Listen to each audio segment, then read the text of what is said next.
আসসালামু আলাইকুম। আমি মোহাম্মদ শহীদুল ইসলাম, কিশোরগঞ্জ থেকে।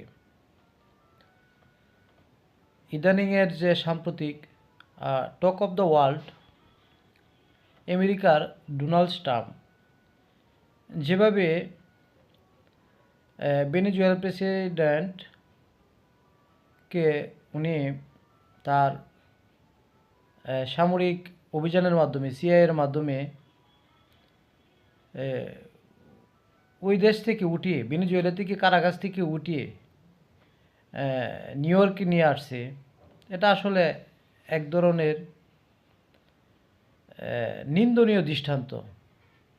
পৃথিবীর ইতিহাসে এক ধরনের নিন্দনীয় দৃষ্টান্ত। আমরা সামাজিকভাবে দেখি এক ব্যক্তি আরেক ব্যক্তিকে যদিও সবল দুর্বলভাবে আক্রমণ করে, কিন্তু বাড়ি থেকে ধরে নিয়ে আসা এই ধরনের দৃষ্টান্ত সমাজে নাই। কিন্তু তিনি রাষ্ট্রীয়ভাবে একটা সম্প্রদায়, একটা জাতি, এই ধরনের দৃষ্টান্ত আসলে খুবই খুবই নিন্দনীয়। আজকে সারাটা দিন যে এই নিউজটা দেখলাম বিভিন্ন চ্যানেলে, খুবই খারাপ লাগলো।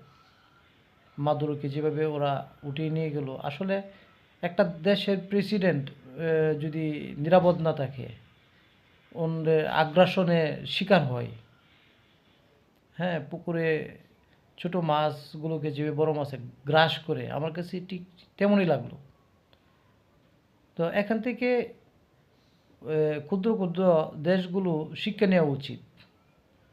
উত্তর কোরিয়ার মতো না খেয়ে, গাছের পাতা খেয়ে হলো পারমাণবিক শক্তিধর হওয়া উচিত।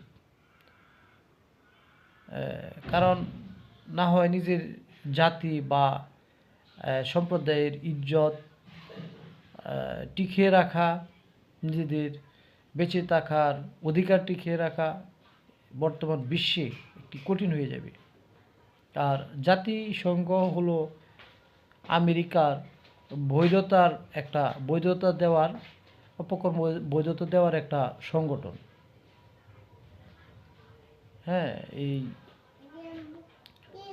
জাতিসংঘ সবসময় মুসলমানদের উপরে যেভাবে নিষিদ্ধ আরোপ বা কঠিন পদক্ষেপ নেই, বা অন্যান্য দেশের প্রতি যেভাবে কঠোর পদক্ষেপ নেই, সেদিক দিয়ে আমেরিকার বিরুদ্ধে তারা কোনো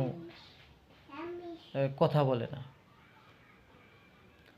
আর জাতিসংঘ ইন্ডিয়া, পাকিস্তান, চীন, রাশিয়া, যুক্তরাজ্য, ফ্রান্স, আমেরিকা এদেরকে যে নিউক্লিয়ার